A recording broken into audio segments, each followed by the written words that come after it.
திருவொற்றியூர் நகர்ப்புற வாழ்விட மேம்பாட்டு வாரிய குடியிருப்பில் உள்ள மொட்டை மாடியில் இருந்து கீழே விழுந்த கூலி தொழிலாளி உயிரிழந்த சம்பவம் குறித்து போலீசார் விசாரணை நடத்தி வருகின்றனர்.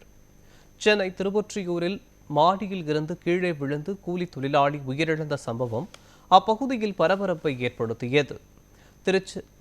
திருச்சிராப்பத்தை சேர்ந்த சரவணன் என்பவர் நகர்ப்புற வாழ்விட மேம்பாட்டு வாரிய குடியிருப்பில் வசித்து வந்தார். அவர் கடந்த சில நாட்களாக உடல் வலியால் அவதிப்பட்டு வந்த நிலையில் திடீரென மொட்டை மாடிக்கு சென்று கீழே விழுந்து உயிரிழந்ததாக கூறப்படுகிறது. தகவல் அறிந்து சம்பவ இடத்திற்கு சென்ற போலீசார் உடலை மீட்டு மருத்துவமனைக்கு அனுப்பி வைத்து சரவணன் தவறி விழுந்தாரா அல்லது உடல்வலி காரணமாக தற்கொலை செய்து கொண்டாரா என்ற பல்வேறு கோணங்களில் விசாரணை நடத்தி வருகின்றனர்.